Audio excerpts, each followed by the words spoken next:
Whitney, welcome to the Republic. Thank you for joining us for our round of school board candidate interviews. Thank you for having me. So, a large focus of BCSC and school districts across the state is on the foundational reading skills of second and third graders. How do you think BCSC is doing in helping those students along, and how might you contribute in ensuring students have the best shot at passing iRead 3? Sure, iRead is so important to the success of our students, and literacy is, the cornerstone of our education system. And so I have been impressed with the work that BCSC has done post-COVID. Scores certainly plummeted throughout the pandemic, and we have a lot of work to do. With that said, this year's scores were phenomenal compared to a year prior. I do think BCSC has a lot of positive programs already in place to help strengthen that. So Book Buddies is a wonderful program. It's something I've been involved with previously. 98% of all students who had a book buddy last year passed iRead. So I think that's a program that we could see continuing to grow and strengthen if community volunteerism is there. I also think Family School Partners is a way that we can strengthen iRead scores and educational success in BCSC overall. It's a phenomenal program. I think it's a hidden gem. We have staff from Family School Partners going into homes, working with families, parents, working on that connectivity from school to home, focusing on literacy skills, encouraging child and parent interaction, enhancing growth fundamentals and well-being. I think that is a wonderful way to enhance iRead scores as well. But most importantly, I was really happy and excited to see that the Indiana Department of Education is now offering the Indiana Literacy Endorsement for free. So our teachers here locally can go through that program, earn some great credits, and also get some tools focused on evidence-based instruction for literacy. And I think that's going to be a wonderful resource for students here in Bartholomew County. And then another big element of kind of what's been going on in BCSC is obviously Envision 2030, BCSC's facilities plan. What are your thoughts on Envision 2030? I am a supporter of Envision 2030. I have dove deeply into the budgets and the plans. I've attended every school board meeting where the presentations have been done. I think there's a lot of controversy over population growth. And if you look at our population as a community, it's really the same, right? So we move a little bit, but not much. But our population is shifting. We're shifting to the west side. I mean, that is, very easy to see. So we have a lot of neighborhoods popping up. We see growth in our businesses out there. We have corporations investing. We know CRH is looking at making plans for the west side. So the need is there. South Side is near capacity, if not already at capacity, nearing 1,000 students. And we have families in Shadow Creek Farms that are living in the same neighborhood and have a divide. You have some students who can see South Side from their home, but riding 40 minutes plus on a bus to Mount Healthy when their next door neighbor goes to South Side. I think there's a lot of issues around the west side growth. I do believe the new elementary school is much needed. I think it will, not only help straighten out the districting, but also allow for potentially smaller class size, which is going to positively impact our students and our teachers greatly. Our other buildings, if you've gone through them, they're very old.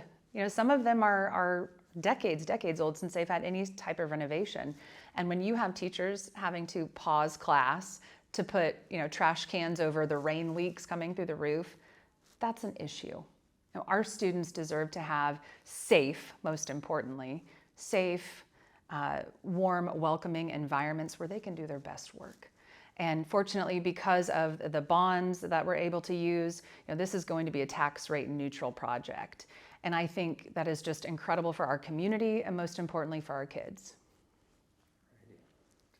Do you think that teachers are being compensated adequately? And what can BCSC do to improve teacher retention, but also teacher recruitment? Being a daughter of a teacher, this is close to my heart. So that is one of the reasons I wanted to run. I do not believe that our teachers get the respect or the appreciation or the compensation that they truly deserve. It is an extremely difficult profession. And I think our teachers are asked to do far more than they should be. So compensation is certainly something I'm very passionate about. I do think the 2020 referendum certainly helped with that. It got us to a level that we are competitive in terms of recruitment across South Central Indiana. Now the question is, can we retain it, right? And so there's going to be an opportunity for that referendum coming up in 27, 28 to be put back on the ballot. And I hope our community chooses to do that and that our teacher pay can stay at the rate that it's been increased to. I do believe that it's a very challenging position, but because of the referendum, we're competitive. Going to the board meetings, I've heard Dr. Stahlbaum say that we had 60, 65 positions to fill this school year, but in years past it had been over 100 positions. And I think that speaks volumes about the impact that the increase in teacher pay has had on Bartholomew County. We're competitive, and we are attracting some of the best teachers across our area, and we're keeping them, which is so important to long-term success for our kids. All right. The board has devoted a lot of time in school board meetings over the past 10 months to the accessibility of certain library materials. Do you think BCSC has the correct policy in place for addressing these concerns, and would you like to see anything additional be done? The book topic has certainly been a hot issue. There's no challenging that. I believe that our board has done a great job keeping up following state standards and policy practices. I also think that there are policies in place to protect the rights of parents and children, whether you are for or opposed a particular book. I appreciate the policy now that allows parents or community members to challenge books. I think everyone's voice should be heard if they have a concern. And I appreciate the professionals, the doctors and the teachers and community members that are serving on these panels to have these important conversations. I will say, I have been disappointed that the policy that was created 30 plus years ago isn't being utilized. I believe it's maybe 9130. And so that does allow parents the opportunity, the right to restrict reading materials for their children, which I believe, right? So they do have a voice. I just wish that policy was marketed better. And I think that that may be an opportunity for BCSC. There's definitely a way to opt out of reading materials. And so I think BCSC has done a great job in allowing the librarians to do their work. They're the most qualified. They are trained, highly certified professionals. They should be empowered to make these decisions around books. And if a parent has an issue for their particular child, by all means, utilize that policy and restrict that book. Alrighty, last one. In recent years, school board races and school board meetings themselves have become increasingly charged at times. How would you work with others that may not agree with you on a specific subject? Respectfully and professionally. I think as a school board member and as a community member in general, we should be setting a positive example for our students, for the young people watching us, and be leaders in this community. That is an important role. It's a privilege to serve, and it's important to be able to work with all stakeholders and respect all stakeholders regardless of our views.